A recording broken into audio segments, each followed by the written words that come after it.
চাই ৰাখিব পাৰে। আৰু ৰোগ নিৰাময় যিবিলাক প্ৰতিষেধক আছে সেই প্ৰতিষেধকবিলাক ল'ব লাগিব।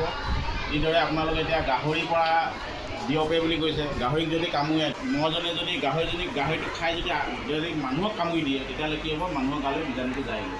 ঠিক তেনে জীৱ জন্তুৰ কথা কৈছে, পক্ষীৰ কথা কৈছে, বগলীৰ কথা কৈছে। আপোনালোকে দেখিছে নাই, বগলী যদি কিবা কাৰণত বগলীক যদি কামুৰে, তাৰপৰা যদি গৈ যদি আকৌ মানুহক কামুৰি দিয়ে, তেতিয়া কি হ'ব, তালৈ বীজাণুটো লৈ যায়। গতিকে এই মহবিলাকক ঘৰৰ যিবিলাক টায়াৰ আছে, পানী আচলতে জমা হয়, বা ফুলৰ টাবত পানী জমা হয়, বা ঘৰৰ আশে পাশে খাল যিবিলাক থাকে সেইবিলাকত জমা হ'ব। এতিয়া তাত মহে কণী পায়, সেমেকা জেগাত, লেতেৰা জেগাত। সেইকাৰণে পৰিষ্কাৰ পৰিচ্ছন্ন হৈ থাকিব লাগে। ঘৰৰ চৌপাশবিলাক পৰিষ্কাৰ কৰিব লাগে।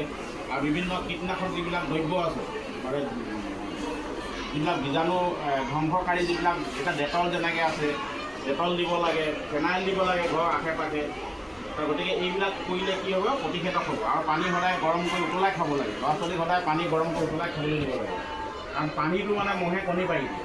গতিকে পানী আপোনালোকে নাভাবিব যে পানীত মানে মহ নাথাকে বুলি। পানীতে আচলতে বেছিকৈ কণী পাৰে। গতিকে সেইবিলাক পানী গৰম কৰি খুৱাব লাগে ল'ৰা ছোৱালীক। গৰম কৰি ঠাণ্ডা কৰিব, বাচনত ঢাকি ৰাখিব, তাৰপৰা এই পানী তেওঁলোকক খাবলৈ দিব। আৰু এতিয়া ল'ৰা ছোৱালীৰ যিবিলাক লক্ষণ, জ্বৰ উঠিব, কাৰোবাৰ বমি হ'ব, কাৰোবাৰ বিষ হ'ব, মূৰ বিষ হ'ব, কিছুমানৰ ডায়েৰিয়া হ'ব, এইবিলাক বিভিন্ন লক্ষণে দেখা দিয়ে ডেংগু। গতিকে আপোনালোকে নাভাবিব যে জ্বৰ হৈছে, কিবা এটা হৈছে।